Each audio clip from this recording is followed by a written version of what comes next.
Hey Dave, how you doing? Let's see. Hi, is that Chelsea that's talking to me? Can you hear me Yes, okay? we can. Can you hear us okay? I can. This is great. Okay, I get dressed appropriately for our event today. I Well, was you look great, Dave. Here, let me get dressed along with you here. You're going to see that in a second on the stream, and we're going to go out and we're going to have some fun. Thank you for joining us today. I'm ready to go flying with you, Charles. All right, well, let's do it. Now, for the safety of all of our other virtual pilots in the VATSIM universe, we're actually going to disconnect from the VATSIM network temporarily because we're going to be bombing around in an F-4 Phantom. And right now, I mean, we've got 16, 17, 24 planes in the KBFI area.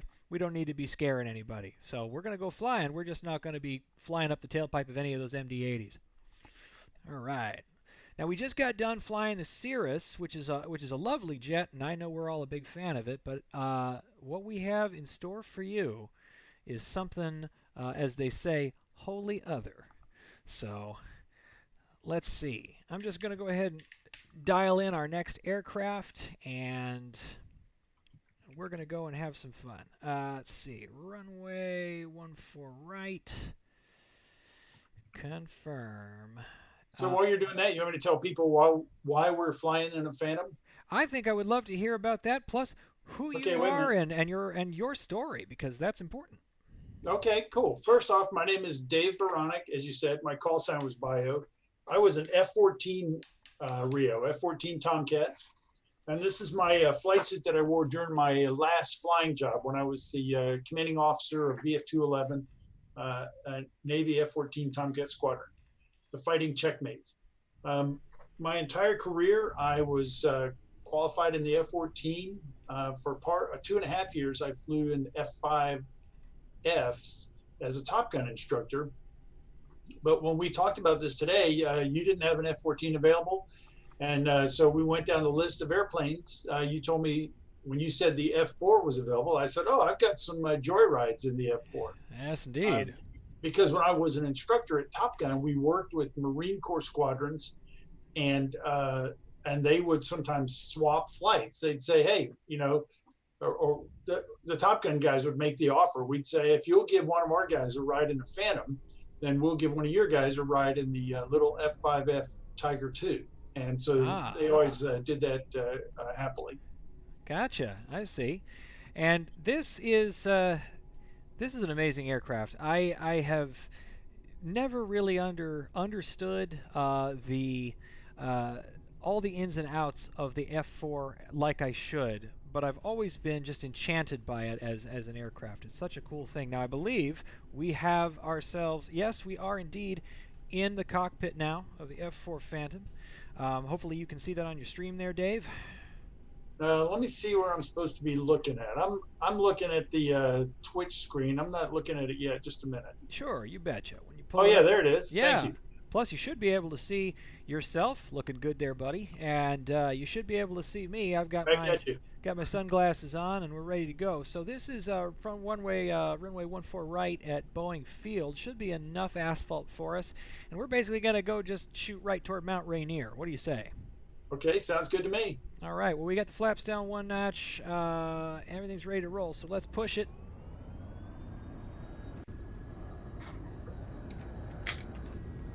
I don't know about full afterburner on takeoff rollout, but I'm doing it. Probably in the Phantom, it's going to be, I don't know, 3,000 feet or something like that. I don't even know what the rotation speed is. I knew that when I was flying. Well, let's see. We're north of 250, so I'm going to go ahead and rotate now. Gear up, flaps up. Let's go flying. Okay. So, the squadron you were a part of. Now, maybe folks don't know, but I think they'd love to know what a RIO is. Okay. The RIO is stands for Radar Intercept Officer. For people who are familiar with pop culture, probably a lot of your people who are with us today, that's like Goose in the movie Top Gun. Got it. And the Navy, when it made the Phantom, it had a two-seat airplane, and of course the Air Force at the time also had some two-seaters like the F-101 Bravo version of the Voodoo, but the Navy was happy with the two-seater in the F4, and when they replaced the F4, they made the F-14 a two-seater. So in the F-14 and in the Navy version of the Phantom, the pilot has the only flight controls. All right. The RIO does not have flight controls. The RIO operates the radar, does co-pilot duties like initiates checklists, is responsible for communication and navigation. And also during a dogfight, the RIO is going to do a lot of visual lookout because the F-14 cockpit had excellent visibility. Mm-hmm. So that was your responsibility at the F-14. You were a radar intercept officer. Yes. And so you were partnered up with a pilot, and the two of you would operate that aircraft and go on missions and take care of business. Now, one thing that was interesting, and people ask me this once in a while, is that about 80% of the time, I should count up in my logbook, about 80% of the time I flew with the same pilot for 6 months to a year. And the good thing about that was that you built up very good crew coordination. Then the other good thing about switching off once in a while was that both guys would learn things. You know, it increased the standardization within the squadron. You'd also learn things, you know, that somebody else did that was good, and you could say, you know, we do this different. So for me, it was a good mix. You know, about 80% with the same pilot. Fantastic. Now we're going about, let's see, we're going about north of 600 knots right now, IAS. There's a few holes in the sky. Looks like the weather's clearing up, so I'm going to take her upstairs for just a second. Let's go up there and see what it looks like up top. So Charles, one thing that we were very careful about is if we were breaking through a hole, they called that a sucker hole because any other airplanes might be trying to break through the hole. Oh. But since we're here in this situation, one of the cool things to do would be to blow through the hole and then immediately roll inverted, all right, come back down, and cloud surf for a couple of miles. Come back down. And get level right on the top of the clouds. Okay, now go roll upright. All right. And then fly along the top of the clouds because when you're on the top of the clouds, you get a much better sense of your airspeed. Let's do than it. you do if you're flying out in clear air.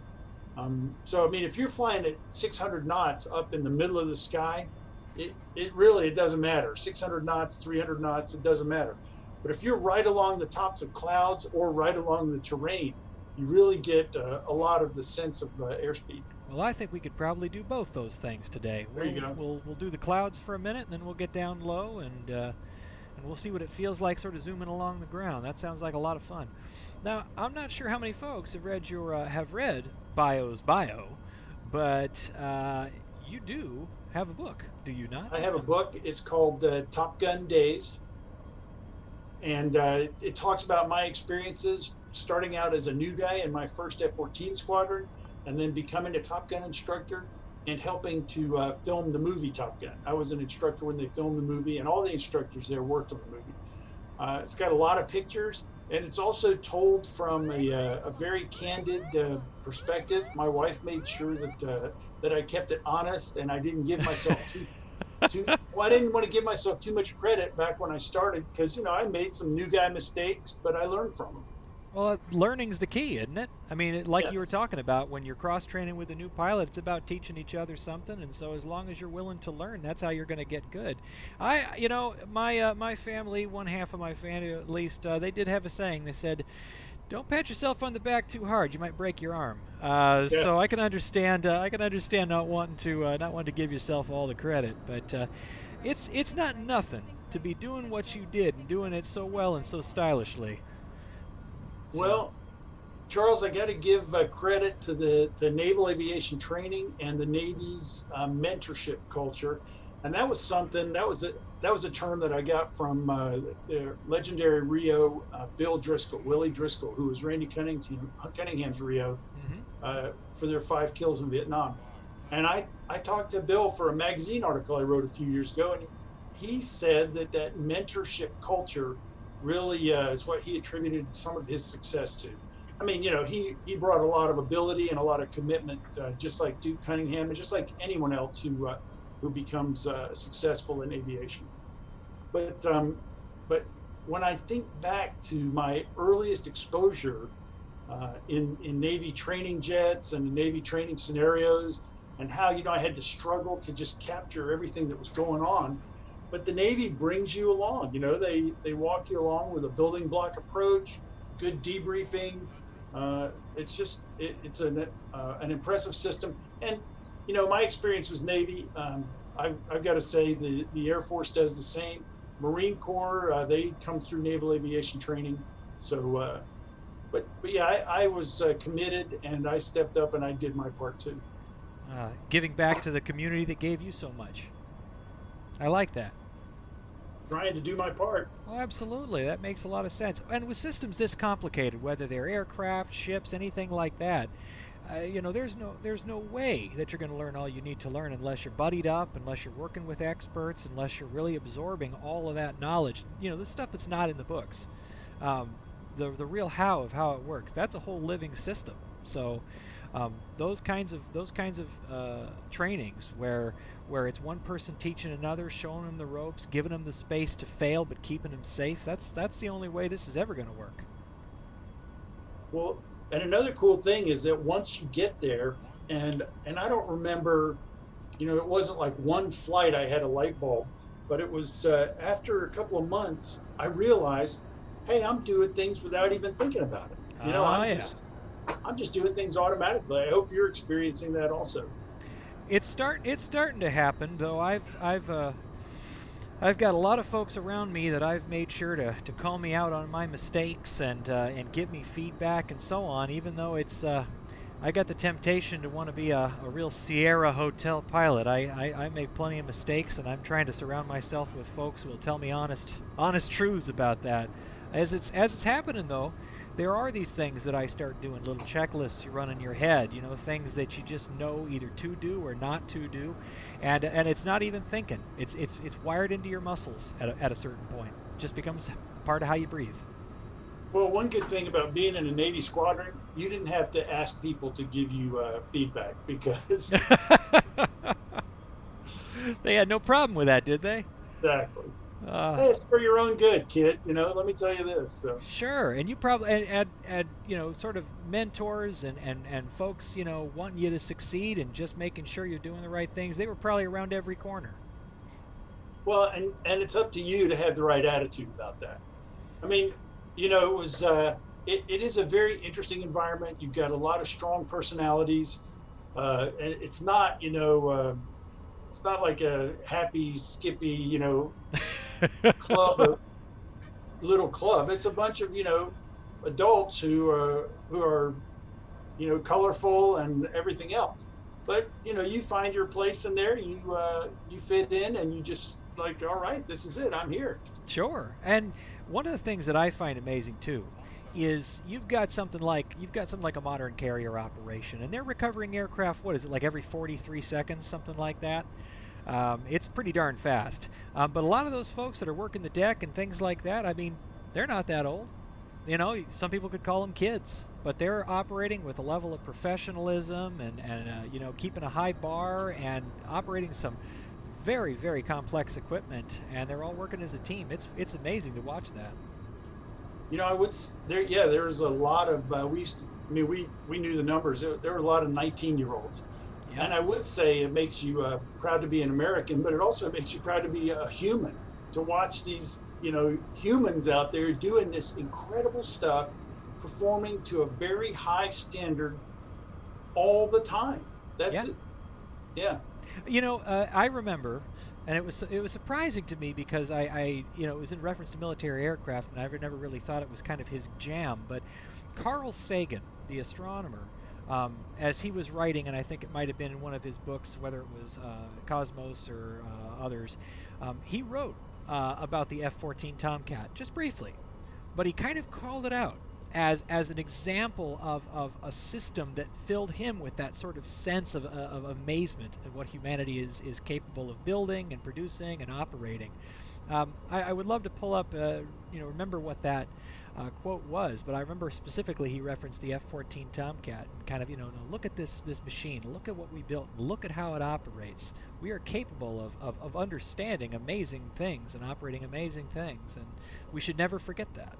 Man, that's quite a compliment. I have not heard that before. I need to try to look that up. Yeah. I will find that and I will send it your way, because I was actually quite taken by that as well. Carl Sagan is one of those people that's you know, always sort of top of mind for me. I had a lot of respect for what Carl did and who he was, and so that was a kind of a neat little crossing point, you know, a little Venn diagram of things coming together. Now, you Yes. might see this in a moment, but I do believe down there we've got a carrier. You might see it popping up here on your screen. Oh, I see it. Yeah, I see it. Yes, indeed. Now, this is, in fact, a Navy F-4 Phantom, which means it does have an arrestor hook on it. And so, if you don't feel too afraid for your life already, I think we might want to give it a try. I'm here in my comfortable chair, so go ahead. I'm with you. You're with me? All right. That sounds I'm right good. behind you. I can tell. I feel safer already. All right. Well, let's do what we got to do and get prepped. So we're gonna slow it down a touch. We're gonna go over top. We're gonna assess the state of the deck. We're gonna set ourselves up. We'll do the brake. Okay, so you're going to come into the break. You want to be going. You want to be 600 feet above the carrier. You want to be at least 500 knots. Okay. 600 feet You above wanna the carrier, fly- 500 knots. Call the ball. At least. ILS 108.10. Then as soon as you Heading get 172. overhead the carrier, you want to roll it into a 90-degree left angle of bank. 90 Pull degree. 6.5 Gs. Okay. And as you're decelerating below around 250 knots, in the F-14, we would put the wings out. You don't have to worry about that. For the F-4, you're going to want to put the gear down, flaps down, Got it. and make sure your hook is down. In fact, you can put the hook down now if you want. All right. 500 knots, 600 feet overhead. All right. Hook down, going into the brake. And of course, I went way too high. You know, today I'll say that's okay, but I'll tell you what, if you were on a carrier, you'd get your butt chewed. Oh, yeah, I was going to say, you know that mentorship we talked about for the good of the squadron? Oh, yeah. Oh, especially in the carrier environment. In Oh, the no visual, doubt. yeah. No doubt about it. I don't Okay, think... so look to the left, and when you see the angle of the Yep. of the flight deck, then you start your turn Yep. And and roll into. I didn't know we were going to do this, but I think it's about 14 degrees angle of bank. But I mean, there was numbers. oh, absolutely. And I will confess, for the F-4 Phantom, I do not know them at all. I apologize for springing this on you, Dave. Oh, good. Just like the sunglasses, I didn't think of that until earlier today. You know, it's one of these things where we'll try it and we'll see how it goes. ILS 108. Well, I'm glad I put my flight suit on. Absolutely, absolutely. I probably should have done the same, but You're low. they're telling me I'm low. Well, you You're ain't lying. My indexer is off. I'm definitely not You're on low. speed AOA. I got none of what I should have, but we're just gonna go ahead and Looks Give like me you're ball. getting close. I'm gonna give it the old college try anyway. Cut. Charles, I'm taking screen captures here while you're landing on the carrier. So. I wouldn't call Oh, jeez. I wouldn't call it landing. I wouldn't call it landing at all, Dave. I think it's a controlled crash. Bolter.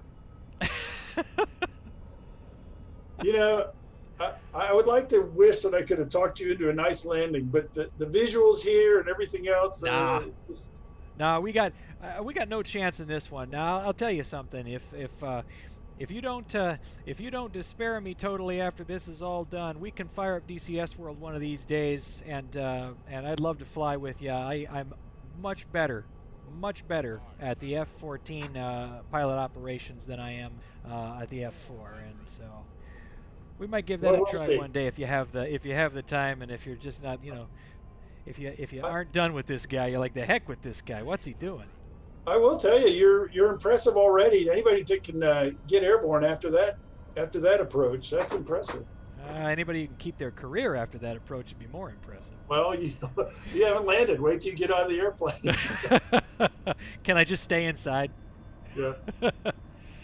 I know what's waiting for me as soon as I pop that that canopy open.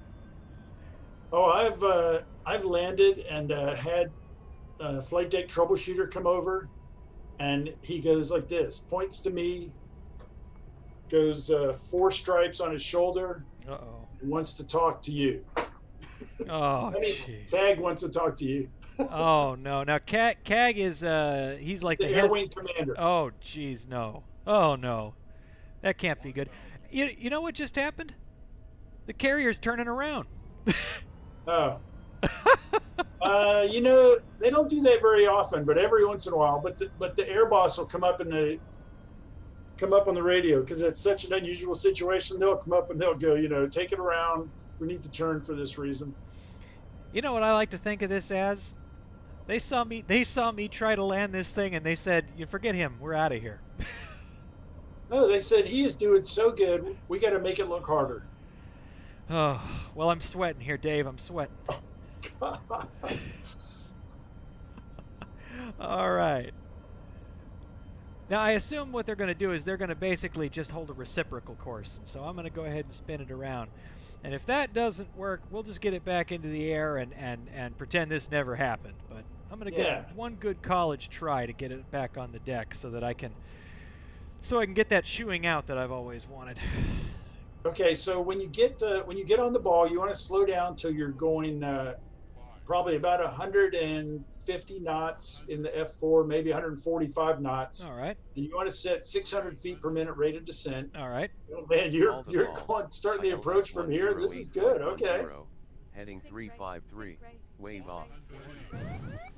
Come left. Ah. Perfect. Wow.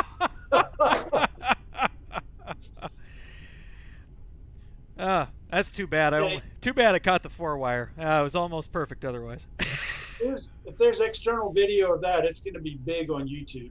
Well, are you ready for this? Watch this. Activate instant replay mode. Nice Phantom. Well, it was until I got in it.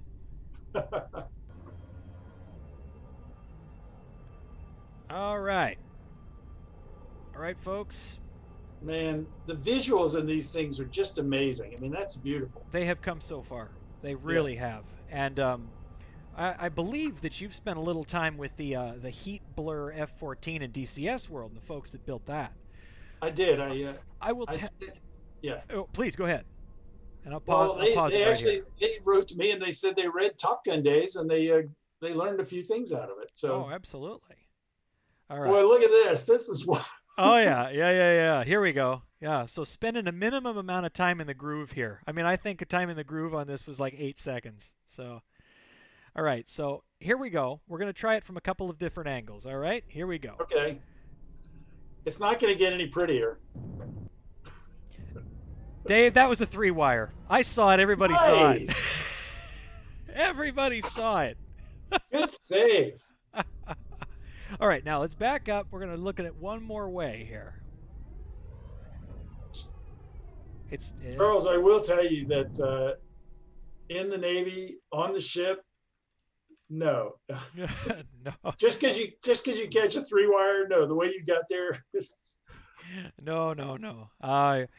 This is the difficult line I walk. Oh, this is cool. This is the difficult line I walk. I know I don't have it. I know I'm not a Top Gun, but I'm the son of a pilot, and gosh darn it, I'm going to give it my best shot. So, apologies to you and to all who have done this for real. This is only me being a kid with my toys, but I just love it when a plan comes together. You know, some of my buddies who were RAG instructors probably could have talked you into a good pass here, but at Top Gun, we did not work on carrier landings. That's my excuse, and I'm sticking to it. I think that is absolutely fine, Dave. And I'll tell you also, with the delay on the Twitch stream, it can be very, very difficult to be able to kind of make the calls in time that you need to make.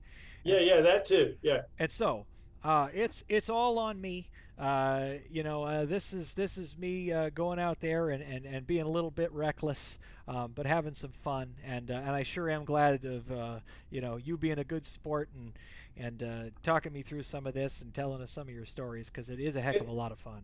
It's for a good cause. Well, and I'm very, very glad to have you on the program for that cause. I think you'll be happy to hear that we have been very successful so far in our fundraising goals. In fact, Chelsea, are you on, and could you tell us where we are right now with our fundraiser?